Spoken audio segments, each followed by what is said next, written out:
Hi అండి, good afternoon. అందరూ ఎలా ఉన్నారు? బాగున్నారా? నేనైతే చాలా చాలా బాగున్నాను. చూడండి, మా బాబు మార్నింగ్ స్నానం అయిన తర్వాత దేవుడికి అయితే దండం పెట్టుకున్నాడు. తర్వాత నేను తన్ని చక్కగా రెడీ చేసి వాళ్ళ డాడీ దగ్గరికి అయితే పంపించాను. బ్రేక్ఫాస్ట్ అయితే ఈరోజు యజ్ఞేష్ కోసం సోడిపిండి అట్టు అయితే వేశాను, బెల్లం వేసి. దాని తర్వాత నాకు అది ఇష్టం లేదని చెప్పి నేనైతే యాపిల్ తిన్నాను. దాని తర్వాత ఫస్ట్ రైస్ పెట్టుకొని తర్వాత ఎగ్ కర్రీ చేద్దామని, అది కూడా చాలా సింపుల్గా నేను చేసిన ఈ ఎగ్ రెసిపీ ఏమో ఆమ్లెట్ కంటే కూడా ఈజీగా ఉంటుంది. దీనిలో టమాటో ఏమి వేయకుండా సింపుల్గా చేసేసాను. అయితే చూడండి, నేను మార్నింగ్ ఈరోజు బ్రేక్ఫాస్ట్లోకి ఓన్లీ యాపిల్ మాత్రమే తీసుకున్నాను. అందుకని చెప్పి లంచ్ త్వరగానే వండేస్తున్నాను.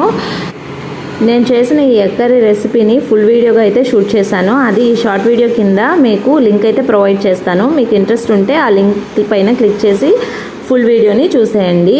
కర్రీ అయితే చాలా చాలా టేస్ట్గా వచ్చింది. మీకు కనుక ఈ వీడియో నచ్చితే ప్లీజ్ ఒక లైక్ చేయండి.